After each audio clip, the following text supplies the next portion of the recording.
WB, SSC, group C এবং group ডির পরীক্ষা আসন্ন। আগামী 1 মার্চ এবং 8 মার্চ অনুষ্ঠিত হতে চলেছে গ্রুপ সি এবং গ্রুপ ডি এক্সাম। তো সেই পরীক্ষাকে কেন্দ্র করে বাংলা সহজপাঠ তরফে তোমাদের জন্য নিয়ে আসা হচ্ছে ম্যাথ প্র্যাকটিস সেট, যেখানে 15টা করে ইম্পর্টেন্ট কোশ্চেনের সেট তোমাদের এখানে থাকবে। তারই আজকে ফার্স্ট ডে। আজকে আমরা এখানে দেখব ইম্পর্টেন্ট কোশ্চেন 15, টোটাল 15টা সেট তোমাদের করানো হবে এখানে। তো প্রত্যেকে অবশ্যই কোশ্চেনগুলো তোমরা দেখবে, বিভিন্ন প্ল্যাটফর্ম থেকে তোমাদের এই কোশ্চেনগুলো রাখা হচ্ছে, যেগুলো মোস্ট ইম্পর্টেন্ট কোশ্চেন সেই সমস্ত বিষয়গুলি। প্রথম কোশ্চেন রয়েছে, একটি পূর্ণঘনক তৈরি করার জন্য কোন ক্ষুদ্রতম সংখ্যা দ্বারা 196কে গুণ করতে হবে। অর্থাৎ এই যে 196, সেটাকে পূর্ণঘনক করতে আমাদের কত গুণ করতে হবে। এখানে 14, 7 কোনটা দিয়ে গুণ করবো তাহলে একটা পূর্ণঘনক হবে। তো এক্ষেত্রে আমরা এলসিএম করে নেব। তাহলে এটা 4 দিয়ে যাবে, 4 4 16, 4 9 36, 7 7 হচ্ছে 49, আর কিন্তু যাবে না এখানে। তাহলে আমরা পেলাম 4। এই 4টাকে আমরা 2 × 2 লিখতে পারি, অ্যান্ড এই 7 এগুলো পেলাম। তো এগুলো আমরা কিন্তু পেলাম এখানে। তাহলে এক্ষেত্রে আমাদের পূর্ণঘনক করতে গেলে আমরা দেখছি যে পূর্ণঘনক করতে গেলে কিন্তু 3টা করে সংখ্যা লাগে। এক্ষেত্রে 2 একটা কম পড়ছে, তার মানে 2 দিয়ে আমাদের গুণ করতে হবে এক্সট্রা। আর এখানে 7 আরেকটা কম পড়ছে, তাহলে 7 দিয়েও গুণ করতে হবে। অর্থাৎ টোটাল আমাদের গুণ করতে হবে আরও এক্সট্রা কত, 7 × 2, অর্থাৎ 14 দিয়ে কিন্তু আমাদের গুণ করলেই কিন্তু আমরা একটা পূর্ণঘনক সংখ্যা পেয়ে যাব। নেক্সট কোশ্চেন রয়েছে, এক ব্যক্তি 2 ঘন্টায় স্রোতের অনুকূলে 25 কিমি ও একই সময়ে স্রোতের প্রতিকূলে 19 কিমি সাঁতার কাটলে স্রোতের গতিবেগ কিলোমিটার/ঘন্টায় কত। তাহলে স্রোতের অনুকূলে দেওয়া হয়েছে 25 কিমি এবং স্রোতের প্রতিকূলে দেওয়া হয়েছে 19 কিমি। অনুকূলে কত রয়েছে আমাদের, অনুকূলে হচ্ছে 25 কিমি, অ্যান্ড প্রতিকূলে আমাদের কিন্তু রয়েছে, প্রতিকূলে হচ্ছে 19 কিমি, কিন্তু সময়টা একই বলা হয়েছে।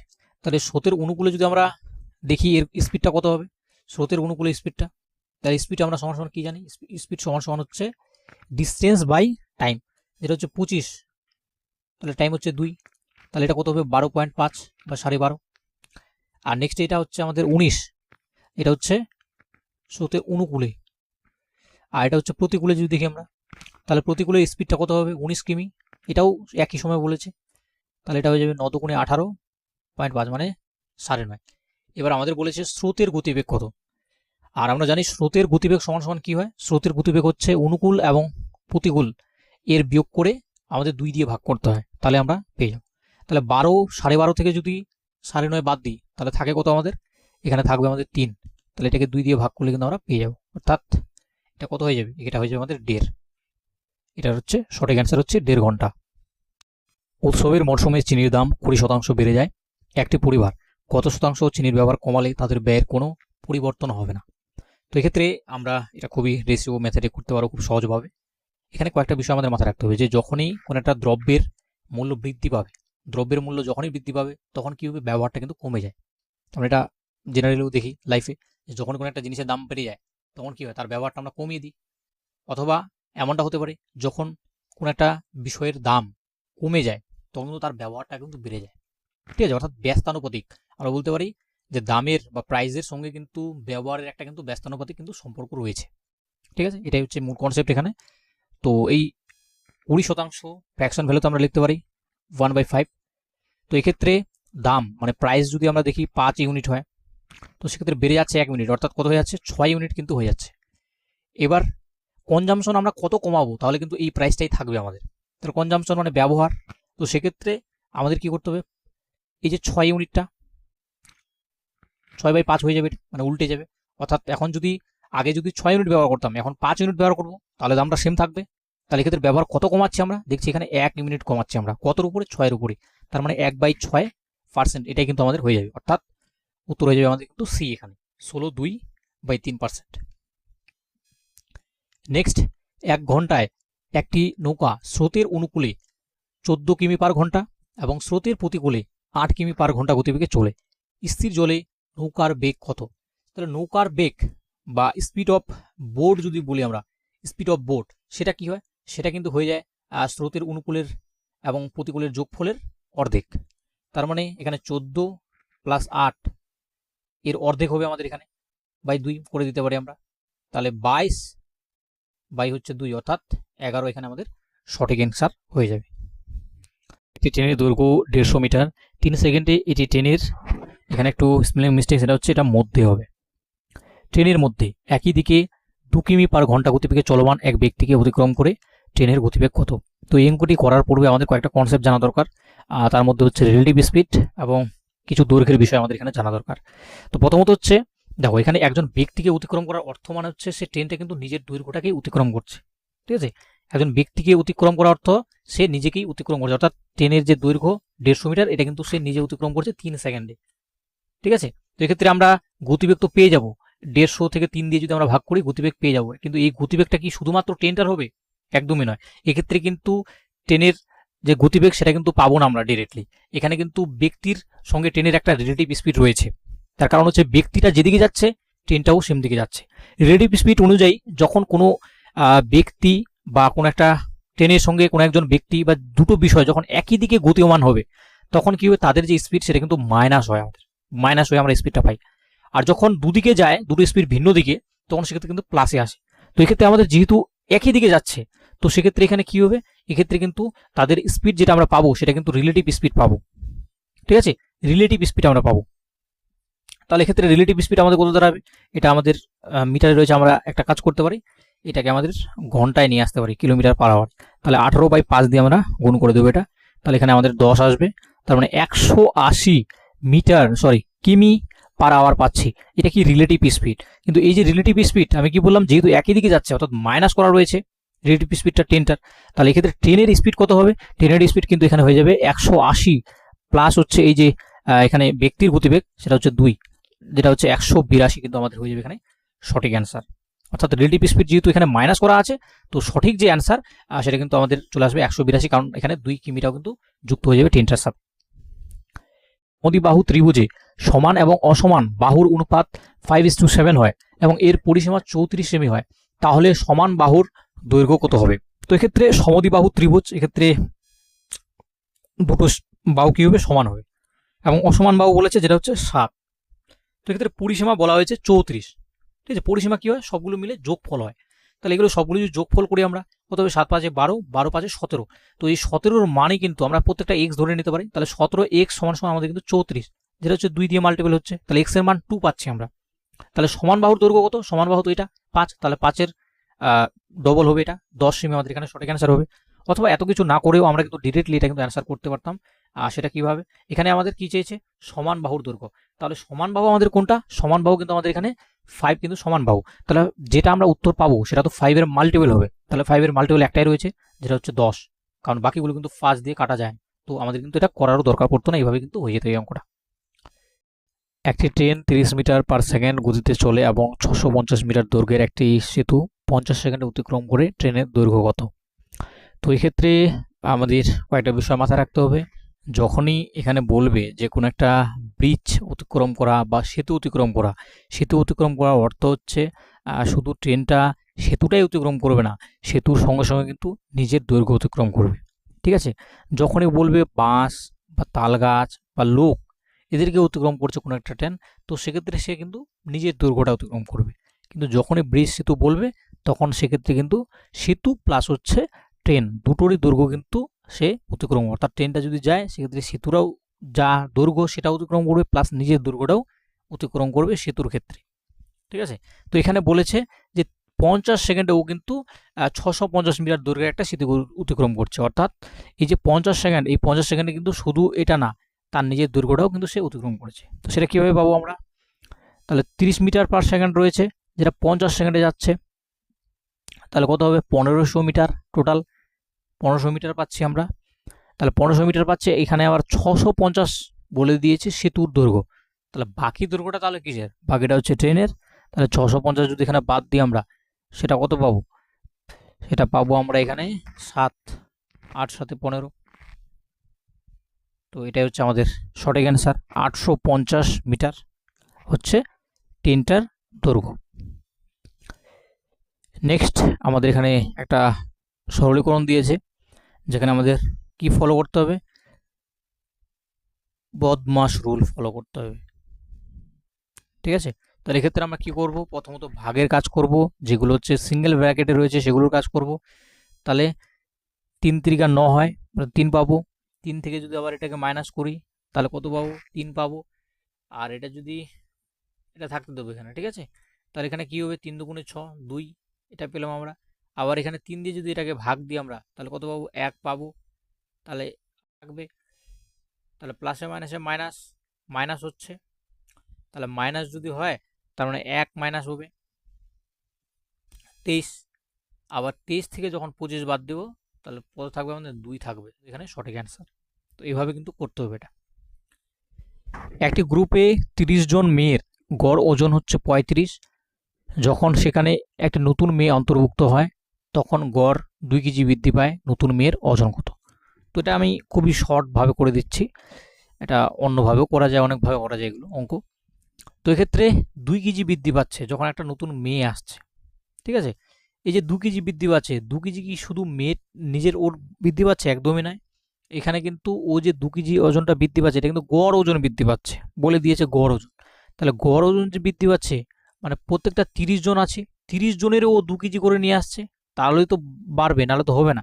তাহলে 30 দুগুণে 60 কেজি ও নিয়ে আসছে, প্লাস গড় 2 কেজি যেহেতু বৃদ্ধি পেয়েছে তার মানে নিজের আবার ও 35 আর 2 কত? 37, 37 আবার নিজের ও নিয়ে আসবে, তাহলে টোটাল কত নিয়ে আসবে? 7, 9, 97। তো এভাবে কিন্তু এটা তোমরা খুব ইজিলি করতে পারবে। অথবা আমি আর একটা প্রসেস বলে দিচ্ছি যেটা একটু ক্যালকুলেটিভ হবে, বাট সেটা কিন্তু তোমরা খুব সহজে বুঝে যাবে যদি না বুঝতে পারো এটা। তো 35 ইন্টু 30 এটা গুণ করবে, যে সংখ্যাটা আসবে, ঠিক আছে? এরপরে হচ্ছে কি 2 কেজি করে বৃদ্ধি পাচ্ছে তার মানে 35-এর জায়গায় এবারে 37 হচ্ছে, এবং একজন যেহেতু বেড়ে গেছে তার মানে একজন বেড়ে গেছে মানে কি এবার 31 হবে, তাহলে এটা টোটালটা পেয়ে যাব। তার মানে এই যে টোটালটা এখানে পাবো আমরা, এই টোটালটা এটা দিয়ে যদি বিয়োগ করি আমরা তাহলে কিন্তু এই 97 অ্যান্সারটা কিন্তু আমাদের চলে আসবে। নেক্সট, একটি পরীক্ষায় একজন শিক্ষার্থী 40 নম্বর পেয়েছে এবং তাও 20% নম্বরের জন্য অনুত্তীর্ণ হয়েছে, মানে ফেল করেছে 20% নম্বরের জন্য 40 নম্বর পেয়েও। যদি পাশের শতাংশ 40% হয় তাহলে পরীক্ষার সর্বোচ্চ নম্বর কত? তাহলে এখানে বলেছে যে 40 নম্বর পেয়েছে ও, তাও 20%-এর জন্য ফেল করেছে, অর্থাৎ আরও 20% পেলেও কিন্তু পাস করতো, এটা কিন্তু পাসিং নাম্বার। আর এটা সমান সমানে বলেছে 40%, কারণ 40% হচ্ছে পাসিং মার্কস। তাহলে এটা এখানে যদি চলে যায় তাহলে কত পাবো? 20%। অ্যান্ড 20%-এর মানে কিন্তু 40 আমাদের এখানে দিয়েছে 20%-এর মান। তাহলে বলেছে পরীক্ষায় সর্বোচ্চ নাম্বার কত হয়? 100 হয়, 100 হয়। তাহলে কত হবে? আমাদের এখানে 200 হয়ে যাবে সঠিক অ্যান্সার। নেক্সট, দুটি সংখ্যার গুণফল 6912 এবং তাদের লসাগু হচ্ছে 24, তাহলে গসাগু কত? গসাগু দিয়েছে, লসাগু কত? তো আমরা জানি যে দুটো সংখ্যা এ অ্যান্ড বি যদি হয় তাদের গুণফল কি হয়? এলসিএম ইন্টু হচ্ছে এসসিএম, মানে গসাগু ইন্টু লসাগু হয় দুটো সংখ্যার গুণফল। তাহলে এক্ষেত্রে আমাদের কিছুই না, জাস্ট এটা ভাগ করে দেবো আমরা, তাহলে কিন্তু লসাগু পেয়ে যাব, ঠিক আছে? তাহলে এতটা ভাগ যদি নাও করতে যাই তাও একটা আমাদের বুদ্ধি আছে। দেখো এই যে 24টা কিসের মাল্টিপল? আর একটা কাজ করতে হবে, 3 এবং 8-এ ভেঙে নিতে পারি, তাহলে যে সংখ্যাটা পাবো সেটা 3 দিয়েও কাটা যাবে অ্যান্ড তার সঙ্গে কিন্তু 8 দিয়েও কাটা যেতে হবে। দেখো প্রথমত 3 দিয়ে দেখি, তাহলে 6 2 8, এটা তো কাটা যাচ্ছে না, এটা হবে না অ্যান্সার। তাহলে 8 6 14 15 16, এটাও হবে না। 8 8 16 17 18, এটা হতে পারে, এটা দেখি নিচেরটা আমরা। তার মানে এটা 6, এটা তো যাবে, 9 যাবে, এটা যাবে না। তার মানে আমাদের কিন্তু এটাই অ্যান্সার হবে। তাহলে এত কিছু কিন্তু করার আমাদের দরকারও পড়বে না যদি আমরা এভাবে কিন্তু একটু বুঝে করি। এটা 8 দিয়েও যাবে, দেখো 8 দিয়ে যাওয়ার অর্থ হচ্ছে লাস্ট 3 ডিজিট মানে 3টাই যাওয়া, তো 8 দিয়েও যাচ্ছে প্লাস 3 দিয়েও যাচ্ছে, এটাই হচ্ছে আমাদের সঠিক অ্যান্সার। একটি ব্যাগে 1 টাকা এবং 50 পয়সার মুদ্রা রয়েছে এবং তাদের মূল্যের অনুপাত 30:11। মোট মুদ্রার সংখ্যা রয়েছে 520টি, তাহলে 50 পয়সার মুদ্রার সংখ্যা কত? তাহলে 50 পয়সার মুদ্রার সংখ্যা বলেছে, এটা না খুব সহজেই করা যায়, মানে কিছু করতেই হবে না এই অঙ্কটা। কি বলেছে? 50 পয়সার মুদ্রা, তাহলে 50 পয়সার মুদ্রার আমাদের অনুপাত কত? 11। তাহলে যে সংখ্যাটা পাবো সেটা 11-র মাল্টিপল হবে নিশ্চয়ই, দেখো এগুলো কিন্তু একটাও 11-র মাল্টিপল না, একটাও না। তাহলে একটাই 11-র মাল্টিপল, সেটা হচ্ছে এটাই কিন্তু আমাদের সঠিক অ্যান্সার। ঠিক আছে, এভাবে কিন্তু অপশন টেস্টের মাধ্যমে করতে পারো তোমরা, অথবা আমি এটা করে দিচ্ছি। দেখো তাহলে কি রয়েছে, 1 টাকা অ্যান্ড হচ্ছে 50 পয়সা, যেখানে বলছে মূল্যের অনুপাত 30 টাকা, এটা কিন্তু 1 টাকাটা রয়েছে কত, 30 টাকা। তাহলে আমরা যদি মুদ্রা সংখ্যা দেখি, মুদ্রা সংখ্যা সেটা কত হবে, দেখো 30টাই মুদ্রা হবে, 1 টাকার কয়েন থাকলে 30 টাকা যদি হয় তাহলে 30টাই হবে। এটা রয়েছে 11 টাকা, তাহলে 11 টাকা, তাহলে এখানে মুদ্রার সংখ্যা কত হবে, ডবল হয়ে যাবে, কারণ 50 পয়সা করে রয়েছে 11 টাকা, তাহলে 22টা মুদ্রা হয়ে যাবে। তাহলে এটা যদি যোগ করি আমরা কত পাবো, 52, 552 মান রয়েছে 52-র, কারণ মুদ্রা সংখ্যা দিয়েছে, আর 52 এটার মান, তাহলে 10 পাচ্ছি আমরা, 10। তাহলে এখানে টোটাল বলেছে কত, টোটাল হচ্ছে 50 পয়সার মুদ্রা, 50 পয়সার মুদ্রার সংখ্যা হচ্ছে এটা, তাহলে 22 × 10 গুণ করলে আমাদের 220। তো এইভাবে অপশন টেস্ট বা এইভাবেও কিন্তু করতে পারো তোমরা, যেটা ক্লিক করবে মাথায় সেই হিসাবে কিন্তু করতে হবে। নেক্সট হচ্ছে পি 40% লাভে কিউ এর কাছে একটি খেলনা বিক্রি করে এবং কিউ 10% লাভে আর এর কাছে বিক্রি করে। যদি আর খেলনার জন্য 539 টাকা দেয় তাহলে পি এর খেলনার দাম কত। তো ধরে নিই আমরা পি এর খেলনার দাম হচ্ছে এক্স টাকা ছিল, তাহলে সেক্ষেত্রে ও 40% লাভে বিক্রি করছে, তার মানে কি 40 হলে 140%-এ বিক্রি করছে। তারপরে কিউ আবার কি করছে, সেটা আরও 10% লাভে, অর্থাৎ 100% যদি মূল হয় তাহলে সেটা 110%-এও বিক্রি করছে। যেটা আর কি করছে, এই টাকাটা দিচ্ছে হচ্ছে কত, 539, অর্থাৎ 539 কিন্তু এটার মান। তাহলে বলেছে আমাদের পি এর খেলনার মান, অর্থাৎ এক্স এর মান কত সেটাই আমাদের জিজ্ঞেস করেছে। তাহলে এটা তো এমনি কাটা যাবে আমাদের এখানে। এক্ষেত্রে আমরা করতে পারি 7 দিয়ে, 7 দুগুণে 14, 7 7-এ 49, আবার 7 7-এ 49, 77 এখানে, আর এখানে হচ্ছে 50, তার মানে কত হয়ে যাচ্ছে, 5 7-এ 35, অর্থাৎ 350 বা 350 বলতে পারে, 350 টাকা কিন্তু এখানে খেলনার দাম রয়েছে। নেক্সট এটা তো একদম ইজি, তাহলে এটা কি হবে, মাইনাস যদি আমরা এখানে করি কত আসবে, 3 থেকে যদি এখানে মাইনাস করি আমরা 19 থেকে, তাহলে কত হবে, 16 থেকে যদি 4 করি এখানে 25 পাবো, 25 মানে 5 হয়ে যাবে, 5 আবার এখানে যদি মাইনাস করি তাহলে কত হয়ে যাবে, 36 থেকে 6 যদি 6 এখানে প্লাস করি তারপরে, তাহলে কত হয়ে যাবে, 81, যেটা হচ্ছে 9 হচ্ছে সঠিক অ্যান্সার এখানে। নেক্সট এবং সর্বশেষ আজকের ম্যাথ এটা, যেখানে বলা হচ্ছে এবিসি একসাথে 20 দিনে, এ একা আবার 24 দিনে, তাহলে বিসি একসাথে কত দিনে করতে হবে, খুবই ইজি। কি করব, 20 × 24 করে নেব ডিরেক্ট, এটা অত কিছু না করে। তারপরে 20 থেকে 24 থেকে 20 মাইনাস করবো, জাস্ট 4 হবে এখানে মাইনাস করলে, 424, অর্থাৎ 120 ডেজ এখানে সঠিক অ্যান্সার হয়ে যাবে। ঠিক আছে, তো এই হচ্ছে 15 ম্যাথ ছিল। আগামী দিনে আরও অনেক প্র্যাকটিসের তোমাদের জন্য আমি নিয়ে আসতে চলেছি, অবশ্যই চ্যানেলটির পাশে থাকবে প্রত্যেকে। Thank you.